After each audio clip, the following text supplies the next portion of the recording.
जय श्री श्याम सभी को। एक बार फिर से आप सभी का स्वागत है जय श्री श्याम चैनल पर।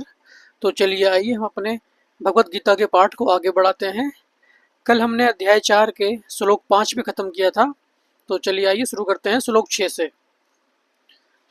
श्लोक 6 में कहते हैं, भगवान श्री कृष्ण कहते हैं, यद्यपि मैं अजन्मा तथा अविनाशी हूँ और यद्यपि मैं समस्त जीवों का स्वामी हूँ, तो भी प्रत्येक युग में मैं अपने आदि दिव्य रूप में प्रकट होता हूँ। इसका तात्पर्य है, भगवान ने अपने जन्म की विलक्षणता बतलाई है।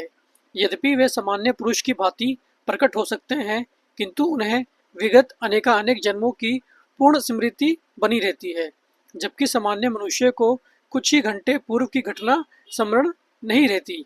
यदि कोई पूछे कि एक दिन पूर्व इसी समय तुम क्या कर रहे थे, तो सामान्य व्यक्ति के लिए इसका तत्काल उत्तर दे पाना कठिन होगा। उसे इसको स्मरण करने के लिए अपनी बुद्धि को कुरेदना पड़ेगा कि वे कल इस समय क्या कर रहा था। फिर भी लोग प्राय अपने को ईश्वर या कृष्ण घोषित करते रहते हैं। मनुष्यों को ऐसी निरर्थक घोषणाओं से भ्रमित नहीं होना चाहिए। अब भगवान द्वारा अपनी प्रकृति या स्वरूप की व्याख्या करते हैं। प्रकृति का अर्थ स्वभाव तथा स्वरूप दोनों है। भगवान कहते हैं कि वे अपने शरीर में प्रकट होते हैं। वे सामान्य जीव की भांति शरीर परिवर्तन नहीं करते। इस जन्म में बुद्ध जीव का एक प्रकार का शरीर हो सकता है, किंतु अगले जन्म में दूसरा शरीर रहता है। भौतिक जगत में जीव का कोई स्थायी शरीर नहीं है, अपितु वह एक शरीर से दूसरे में देहांतरण करता रहता है। किंतु भगवान ऐसा नहीं करते। जब भी वे प्रकट होते हैं तो अपनी अंतरंगा शक्ति से वे अपने उसी आगे शरीर में प्रकट होते हैं। दूसरे शब्दों में श्री कृष्ण इस जगत में अपने आदि शाश्वत स्वरूप में दो भुजाओं में बांसुरी धारण किए अवतरित होते हैं।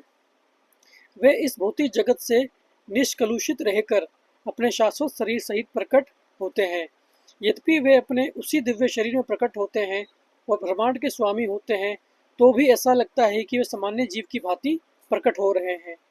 यद्यपि उनका शरीर भौतिक शरीर की भांति क्षीण नहीं होता, फिर भी ऐसा प्रतीत होता है कि भगवान कृष्ण बालपन से कुमारावस्था तथा कुमारावस्था से तरुणावस्था प्राप्त करते हैं। किंतु आश्चर्य तो यह है कि वे कभी युवावस्था से आगे नहीं बढ़ते। कुरुक्षेत्र युद्ध के समय उनके अनेक पुत्र थे, या दूसरे शब्दों में वे भौतिक गणना के अनुसार काफी वृद्ध थे। फिर भी वे 20-25 वर्ष के युवक जैसे लगते थे। हमें कृष्ण की वृद्धावस्था का कोई चित्र नहीं दिखता, क्योंकि वे कभी भी हमारे समान वृद्ध नहीं होते। यद्यपि वे तीनों काल में, भूत, वर्तमान तथा भविष्य काल में सबसे वयोवृद्ध पुरुष हैं। ना तो उनका शरीर और न ही उनकी बुद्धि कभी क्षीण होती या बदलती है। अतः यह स्पष्ट है कि इस जगत में रहते हुए भी वे उसी अजन्मा सच्चिदानंद रूप वाले हैं, जिनके दिव्य शरीर तथा बुद्धि में कोई परिवर्तन नहीं होता। वस्तुतः उनका अविर्भाव और तिरोभाव सूर्य के उदय तथा अस्त के समान है, जो हमारे सामने से घूमता हुआ हमारी दृष्टि से ओझल हो जाता है। जब सूर्य हमारी दृष्टि से ओझल रहता है तो हम सोचते हैं कि सूर्य अस्त हो गया, और जब वे हमारे समक्ष होता है तो हम सोचते हैं कि वे क्षितिज में है। वस्तुतः सूर्य स्थिर है, किंतु अपनी अपूर्ण एवं त्रुटिपूर्ण इंद्रियों के कारण हम सूर्य को उदय और अस्त होते परिकल्पित करते हैं।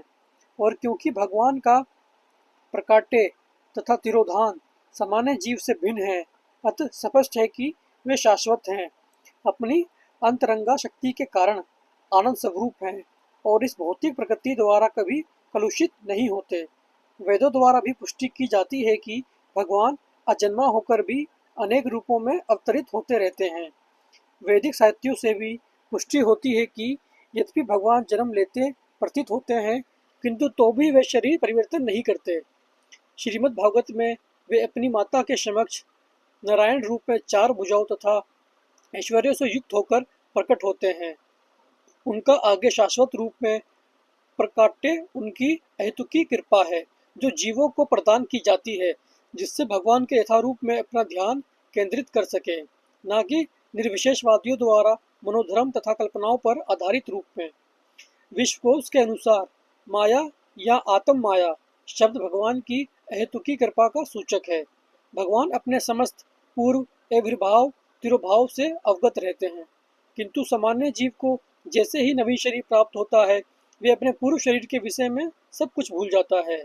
वे समस्त जीवों के स्वामी हैं, क्योंकि इस धरा पर रहते हुए वे आश्चर्यजनक तथा अति मानवीय लीलाएं करते रहते हैं। अतः भगवान निरंतर वही परम सत्य रूप हैं और उनके स्वरूप तथा आत्मा में या उनके गुण तथा शरीर में कोई अंतर नहीं होता। अब यह प्रश्न किया जा सकता है कि इस संसार में भगवान क्यों अविर्भूत और तिरोभूत होते रहते हैं। अगले श्लोक में इसकी व्याख्या की गई है।